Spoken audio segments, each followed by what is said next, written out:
எண்களுக்கு இடையே உள்ள தர்க்கவியல் தொடர்பை கொண்டு விடுபட்ட எண்ணை கண்டுபிடிக்க.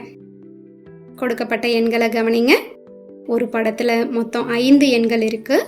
இதுல இடது பக்கம் உள்ள 2 எண்களையும் வலது பக்கம் உள்ள 2 எண்களையும் பயன்படுத்தி நம்ம நடுவுல இருக்கக்கூடிய எண்ணை உருவாக்க முயற்சி பண்றோம். அப்ப இந்த இடத்துல இடது பக்கம் உள்ள 2 எண்களையும் கழிச்சிருங்க 30. வலது பக்கம் உள்ள 2 எண்களையும் கழிச்சிருங்க 5. இதை வகுத்துட்டா நமக்கு நடுவுல இருக்கக்கூடிய எண்ணான 6 கிடைச்சிருக்கு. அப்ப இதே அமைப்பை இரண்டாவது படத்துக்கும் பயன்படுத்துங்க. 102 மைனஸ் 38 64.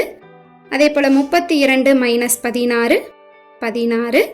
இதை வகுத்துட்டா 4 சரியா அமைஞ்சிருக்கா? அப்ப இதே அமைப்பை விடுபட்ட எண்ணுக்கும் பயன்படுத்திடலாம். 113ல இருந்து 59 கழிச்சுட்டா 54. அதே போல 24ல இருந்து 18 கழிச்சிட்டோம்னா 6. இந்த 2 எண்களையும் வகுத்துட்டா நமக்கு கிடைக்கக்கூடிய எண் 9. அப்ப சரியான பதில் ஆப்ஷன் டி 9.